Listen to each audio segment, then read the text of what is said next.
So this video is going to be a bit of a wild ride because we're going to ponder whether space and time have any meaningful existence at all, or are they just kind of the conjuring up, another illusion of the thinking mind.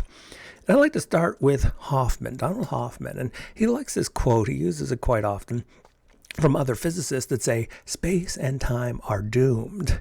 And what he's getting at is time doesn't seem like it's really that important for basic theories of everything.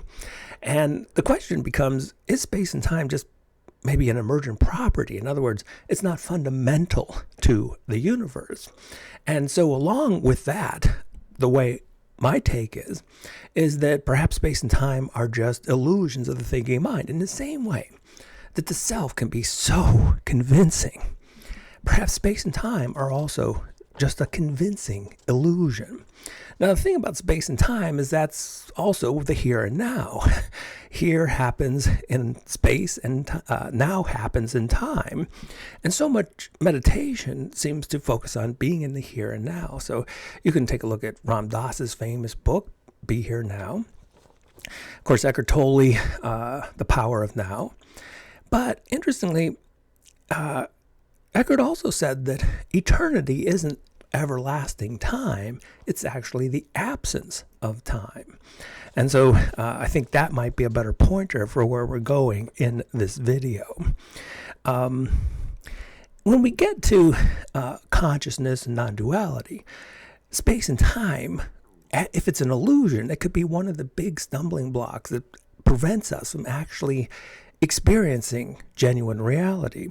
In other words, it seems that because we imagine space, it seems that my consciousness is here, locked up in my skull, and your consciousness is over there, locked up in your skull.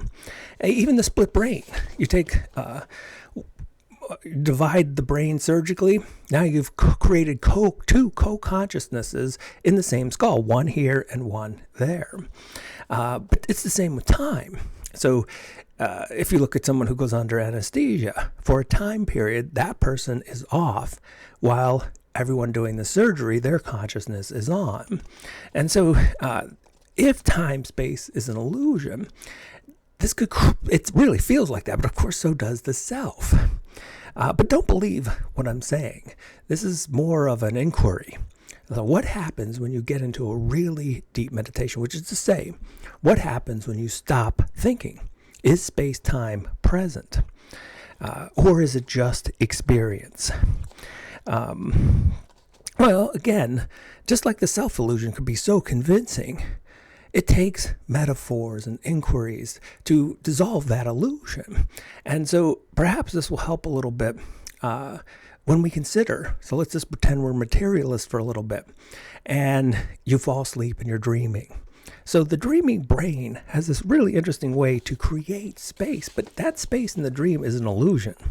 So I had a dream a few nights ago. The house was totally different, and I was looking up at the ceiling, and someone was drilling through the ceiling.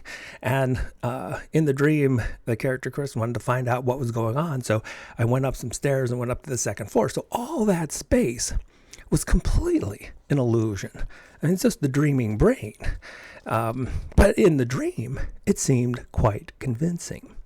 Another way we look at this, imagine you're a consciousness researcher, and maybe you are. If you're watching this, you're on some level having some fun with consciousness.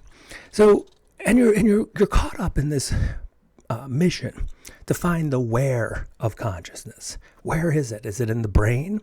Okay, well, where in the brain is it specifically? Well, what if you were having a dream that you were a consciousness researcher?